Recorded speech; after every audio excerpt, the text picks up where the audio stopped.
This place gives me a dose of the Wes Andersons. When you were a kid, did you used to put stuff on? I don't know whether it was a yard sale or setting up a juice stand. For us, it was plays. And instead of like juicing stuff or finding stuff to put in the yard sale or writing and rehearsing a play, did you used to spend the entire day making the poster? Remember once we managed to convince a parent to lend us their typewriter. It all suddenly got very technological and we ended up with a poster about yay big. I could be accused of that here. Episode 1 of Origins, and I'm kind of starting at the end. But the reason I'm doing that is after 25 years of making samples, there's one hole in my knowledge, and that is the creation and scripting of GUIs. Origins is all about me getting rid of all of my personal samples and starting from scratch, taking you on that journey and filling in the kind of huge gaps in my self-taught knowledge. So I'm not going to spend the next month working on the poster, but what I do want to do is discover what the Z is of the A to the Y that I already know. Am I capable of creating some form of environment that is modular, that will enable me not to have to reinvent the wheel every time I create a new sample instrument and share it with you via piano book? So here it is. So let me take you through my GUI journey, not just my creative one, but also learning a bunch of new skills that enables me to better understand the full process from nose to tail that goes into creating a sample library. So often it's just the order in which you do things. And that's why I promise I'm not just making the poster and not rehearsing the play. So I guess my GUI journey, or UX journey, user experience journey, starts with this thing. It's a thing called Labs that I did with Spitfire Audio. I remember my pitch, I wish I still had it. It was on like PowerPoint, where basically if you have two faders, a knob and a button, by restricting the controls, I would hope, or did hope with this project, that each of these things did something that was very obvious. So, a new chapter, Crow Hill, Volts. What did I learn from Labs? That if there's an Achilles heel within certainly my corner of the music industry, being media composition, that is engineering and production. So many people come from a production kind of background, but not necessarily a musical one, and you'll probably find a greater tip of the scales in that direction where pop, rock, dance, commercial music's concerned. Where media composition is concerned, by and large, people tend to come at it from a musical standpoint. I am generalizing here, and therefore feel less comfortable and have less understanding and therefore willingness of the use of various different engineering techniques. So something I suggested with Volts was that we had this idea of here's a couple of controls that you really should fuck around with, but here's also some knobs, and because there's only 4 of them and they're labelled in a way that doesn't sound like, I don't know, Greek, there'd be an inclination for people to have a play, but also that these knobs would be not a single effect or a parameter for a single effect. They would be macros, so they would do a whole selection of things with a simple knob, just as a means of encouraging people to have a bit of a fuck around. So as and when they moved on to slightly more complicated plugins, not necessarily by us, by anyone, there would be that desire and muscle memory to just have a go. So as is usual with this kind of stuff, you often start with a mood board. From this you get shapes, fonts, maybe a certain era, the way in which photographs or the print has been handled, and colorways. I really aesthetically have 2 massive influences. One is Tom Sachs, For me, he sums up aesthetically what I think is the kind of the funnest bit of sampling, and that is taking objects that aren't necessarily pristine or indeed musical and turning them into musical instruments. And he's very much a kind of DIY, make use of the resources around you, massive influencer of Casey Neistat and his brother Van, who is my favourite YouTuber. The other guy is Dieter Rams, who is to Joni Ive, the Apple guy who designed all of those amazing Apple things. Well, he's to Joni Ive what Donny Hathaway is to Stevie Wonder. Ooh, bit controversial there. I would love to go to the design department at Apple just to see how dog-eared their copy of this book is. So let me take you to the next phase, which was Wireframe. And this was created by Cam from a rough sketch that I made in a meeting with him and a couple of others about this idea of something that you'd be just mental not to want to fiddle with because it was so big, along with 4 very basic knobs that did stuff that you didn't need to understand because it wasn't just, as I said, a parameter.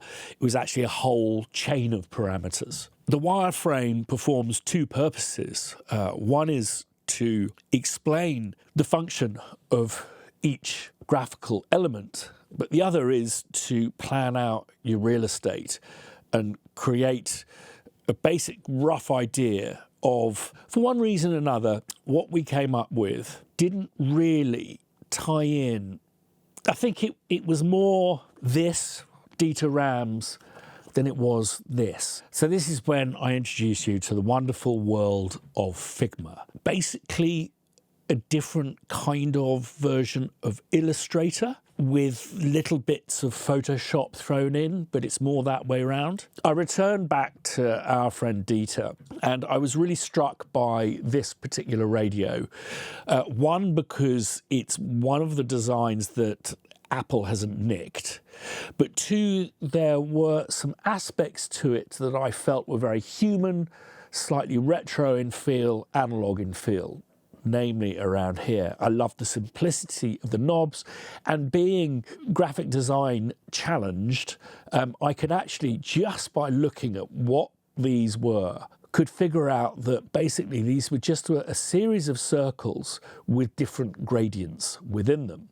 This one's an innie, that's an outie. And so often when you discover something new, my ego ran away from me. Suddenly it ceased being about Tom Sachs. It became about creating virtual Braun products or products by Roberts Radio. Again, loved these clean lines and this kind of papery analog nature here with a little nod to 1980s separates tape decks. Did lots of tests with different colours, figured out I could probably make these glow as you turn them up. All of the fancy tricks until you find yourself kind of nestling amongst iPods of old and Apogee duets. And whilst it's, I don't know, it looks cool, it looks no different from what other people are doing. It lacks the handmade, experimental, scientific nature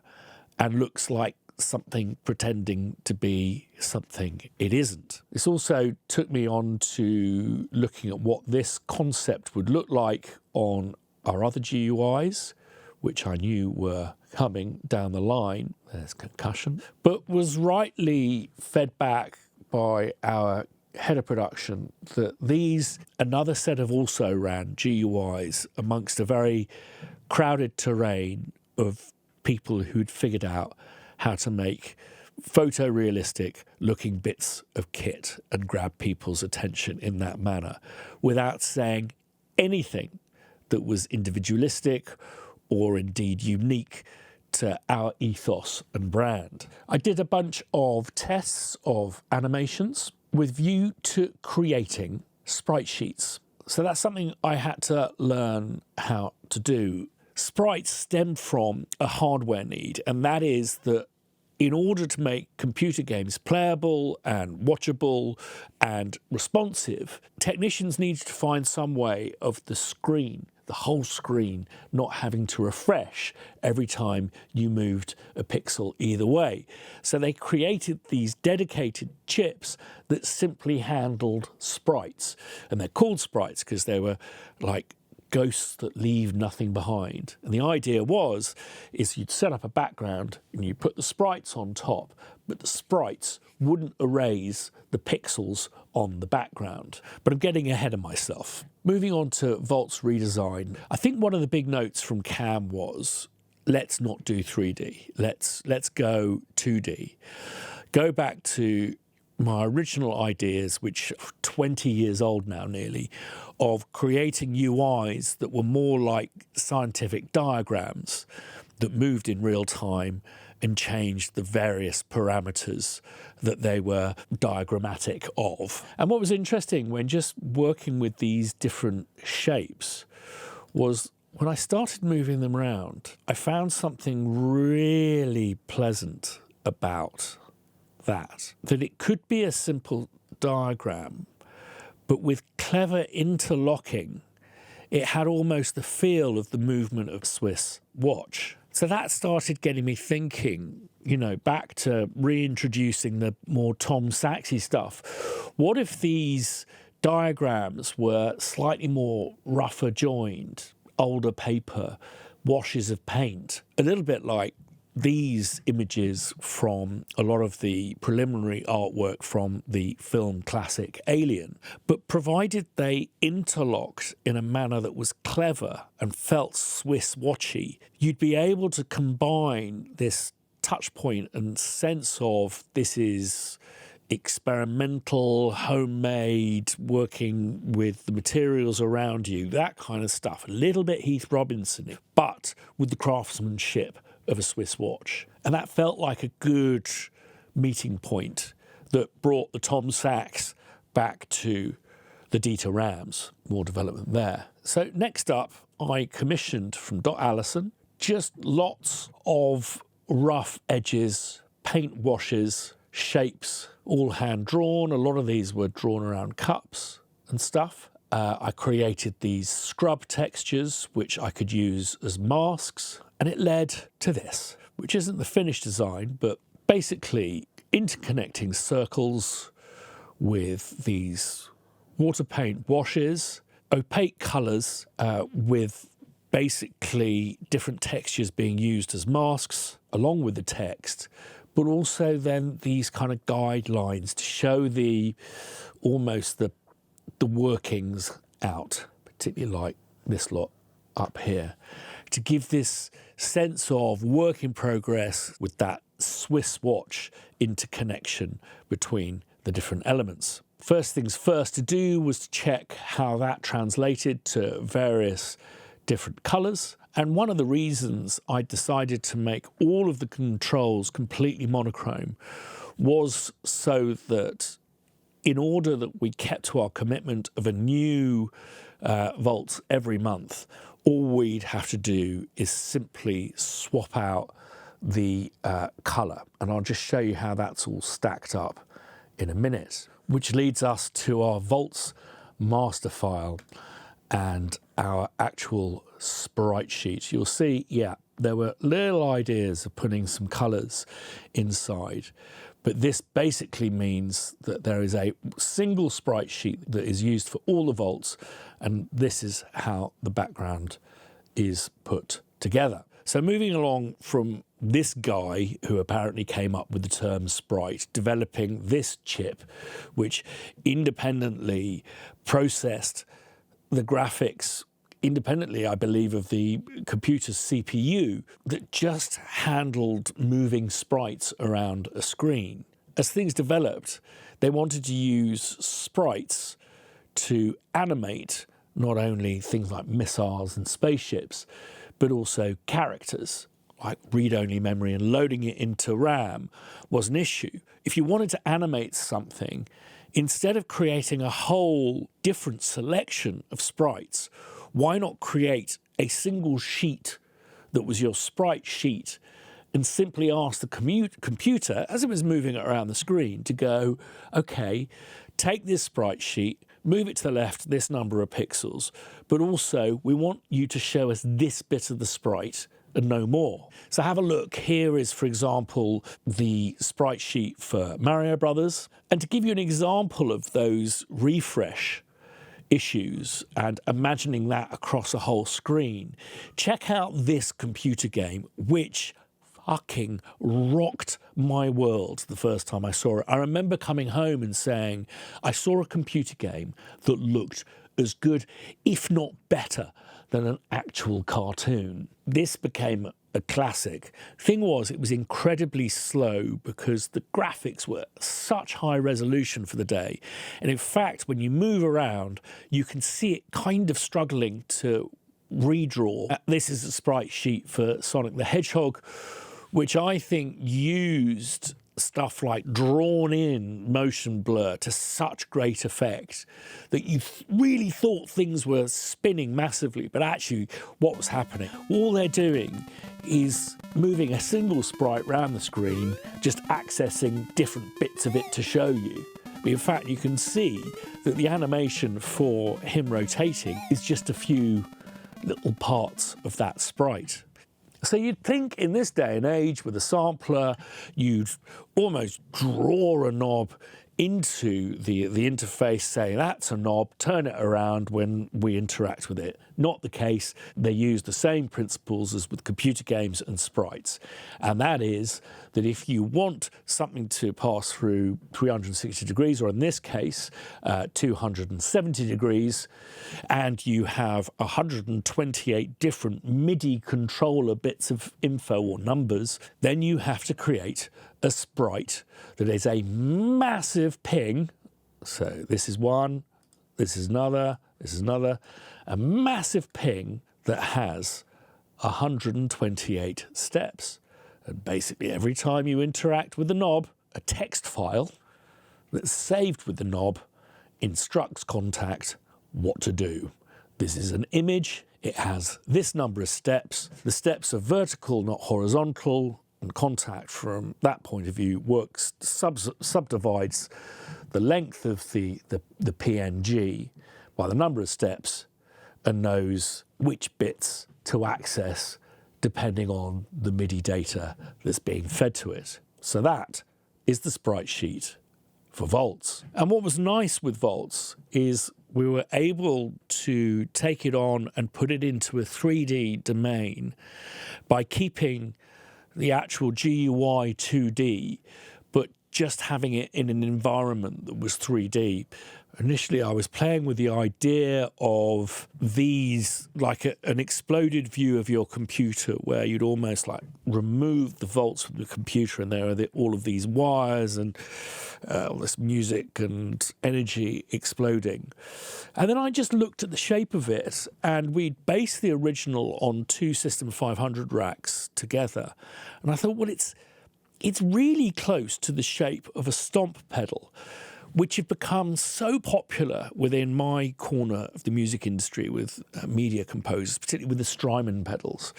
So I think that is a way more relatable kind of view of stuff, and a contrivance to how we could keep the image of the GUI totally 2D. And there's something I really liked about the idea of a stomp box that didn't have a stomp button, or indeed any 3D knobs. It was just a flat surface.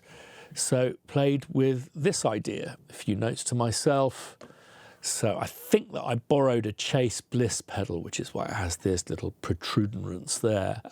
Saying the back is too clean, this colour should match this, and indeed even the little bits of flex there should match this colour. That this should have a brushed texture, so it wasn't too clean and didn't just look like a kind of rhomboid with a gradient on, which resulted in this. Yeah, we've got a texture in there, and all of these matching different flavours. Suddenly becomes a bit of a candy store. Playful, little hiding pedlets. And the earlier comment about background was too clean, just wanted to take it back to those kind of orthographic graph books that we used to use at school, just to tie in with all of these kind of elements. That, again, vaults is something to experiment with, whether that be experiment with making a hit or a TV, films, computer game score. It's just something you should plug in and play. Even added these completely fake MIDI things. So the idea is MIDI in, sound out, stereo. Right, nearly done. So when thinking about the Origins series, I was kind of a little bit sad that I didn't get to use my fancy 3D ideas. So thought, fuck it. Why don't I just mess around with those ideas, because I spent a long time on them, and use that as my main housing for the Origins series. I just want something that's clean, with controls that look gorgeous, and only the controls that I need or will use. Which led me to this, which is where I mentioned that kind of Robert's Radio feel about it. And I liked it a lot. And I thought, wouldn't it be great to incorporate something a little bit more hand-drawn? This is more handmade, these samples. I had a look at a bunch of Centaur pedals and all of the different rip-off pedals that you can get, which inspired this image of a little baby in utero. I guess there's probably a bit of 2001 in there too. This is a dodgy font that I wanted to replace. I used that on there. Solstice logo. This series started with me sampling my favourite synth bass sound, and that's where I'll be starting here, which is good because it's simple and requires just a simple GUI. So I thought, well, what I'll do is just basically take this backplate, if you will, and create something ultra simple with it. And it's interesting because looking at that stimulated a memory that I had of this Dieter Rams book. And that is on the packaging, absolutely plain, with this slightly messy, I don't think it's his signature, it's just how he'd write his name with, it looks like a brush. And how fucking cool that looks without being messy and grubby and scribbly and kooky. It's just, it has such a confidence to it. I decided to go center. Suddenly this looked quite smart. And then taking the inspiration from the Dieter Rams thing to just use a messy font as a label with some hand-drawn arrows.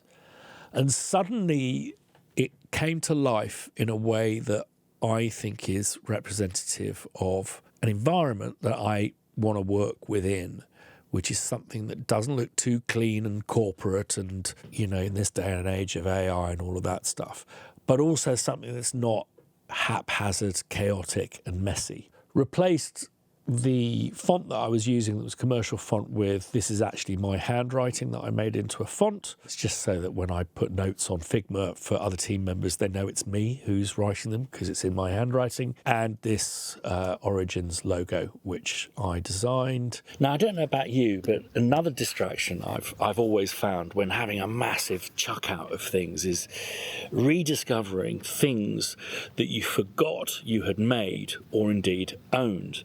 And that was the case when having this chuck out. I discovered a whole bunch of string samples I'd made as part of an R&D session for a project that later got abandoned. So what I need is two GUIs, one to house the new stuff and one to house these little foundlings. So I had to quickly rustle up this archive image. Quite like the bin and that, but this, not so sure about just yet. It'll be a work in progress.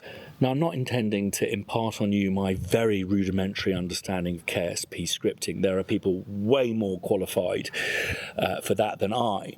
I've learnt mine off a YouTuber called Chris O'Connell, who's also a contributor to Piano Book. And if you want to look into KSP scripting, he says stuff in a way that sticks, that you remember it, which is helpful for a chap with a brain like mine. I've linked him in the video description down below too. So the idea is, now that I understand how to script this all up, is to create, not just for me, but for you guys as well, a completely modular system whereby you can stick a knob in, have clear instructions how to attach it to a sprite. And instead of doing a series of tutorials about scripting, simply give you these little blocks that you can copy in, but with a description, as best as I can, of what each line of code does, so that as and when something goes awry, you know how to fix it. The problem becomes a logical one, not one of infinite choices and blind alleys. But also, I wanted to create a knob shop. There's like Knobman. It's an app that creates knobs for you.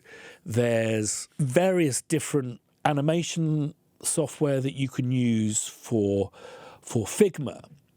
But the problem with it for me is that they're all bitmap based. The difference between a vector graphic and a bitmap is bitmap, kind of like audio, is a series of pixels grouped together. You can change the kind of how bright those pixels are, how dark they are, the difference between the lighter ones and the darker ones, all of that kind of stuff.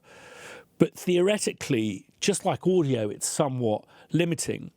Whereas with a vector, which I often say is like the MIDI of graphics, all that is a series of points interconnected with mathematical formulas for each point. So an image like this, 400 by 400 pixel, is 400 times 400 instructions. This pixel, this color. Whereas this same image is just 4 instructions. When it comes to creating my knob shop, I realized that I wanted to work with 6 different layers. We've got layer 1, which is the back shadow. Now, this is using a plugin called Beautiful Shadows in Figma. And what I'm going to do is just rotate. Maybe if I just put a gradient in there. Okay, so you'll see now I'll rotate because the gradient will rotate. But what you'll notice is the shadow isn't moving, which is awesome. That's what we want because you're not moving the light source. However, there is something just incredibly stationary about that, considering there's something moving above it, even if it is a perfect circle. So what I've done with this is create a slightly asymmetrical shadow above it, which then when you move it, just gives a little bit of sense of something going on with your shadow. Now, if I just take off this gradient, a little bit of something just change. The thing you'll notice is the middle ellipse is turning and the outer one isn't. Incorrect. It is turning. It's just a perfect circle, perfectly centered. There's just no sense of the thing turning. So the next layer, which I'm going to use as an outline mask, and what I did there is just take a slightly more textured circle. The minute I turn this, you'll see the difference. Next up, we've got our encoder material. So in this case, we've got some marble, which is just some Adobe stock.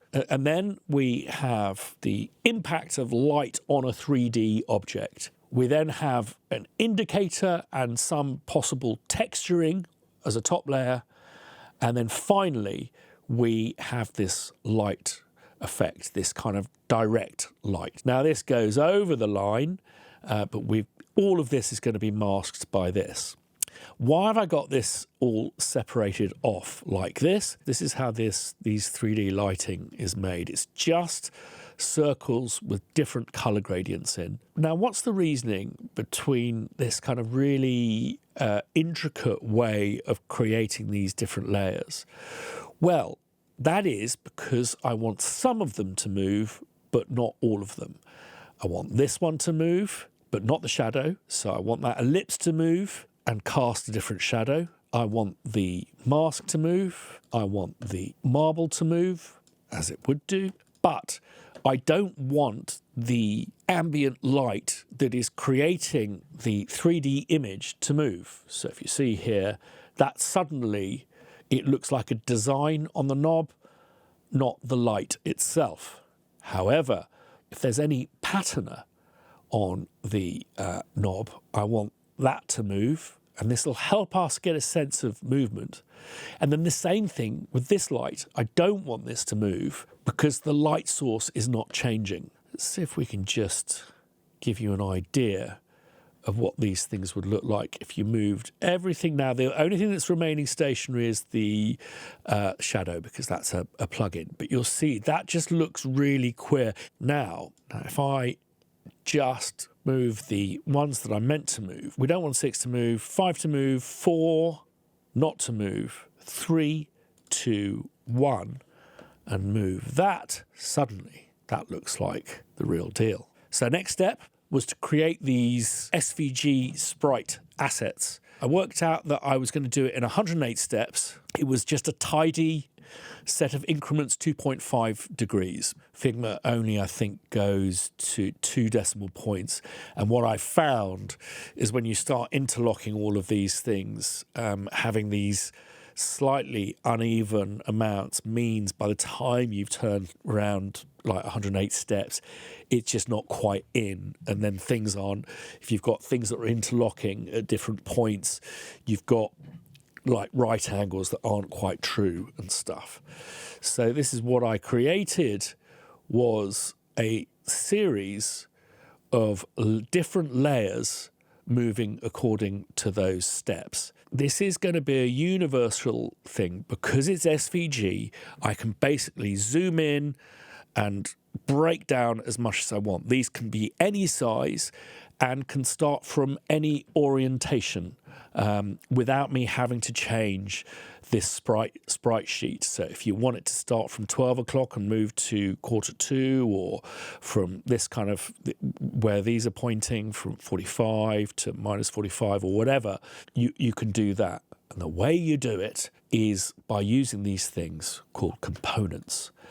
And basically what happens is whatever goes in there goes down here. And because I've actually by hand rotated the components that need rotating and have kept the ones that don't stationary, all you need to do in your knob shop is dump stuff into there. So if we move along, because I don't want to mess around with this, to Origins knob shop, let's just change it to leather.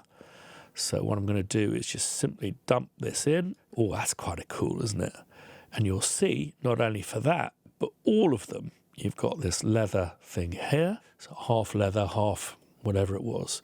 I'm going to remove this circle with a gradient to make it an outie, not an innie. That changes for everything. And you'll see, I mean, obviously this stuff is, these are bitmaps in here. But it's amazing how far you can zoom in with these SVGs. And then maybe what we'll do is we'll just alter this light so it's a little bit more kind of over here. You'll see, particularly when the red comes in, you're being lit more from above there. And I've done the same for faders, giving me sprite sheets for my 2 new GUIs. And there we have it. If you're interested in me releasing a modular kind of scripting, based on the fact that most of us use switches, knobs, and faders, and I definitely think that there's a way of making this into a really accessible modular system, along with my knob shop. If you want me to make all of this stuff available, I'd be very happy to do that. But what I'd love you to do is, well, first of all, let me know in the comments down below. But secondly, if you're not subscribed, this is going to be a whole series.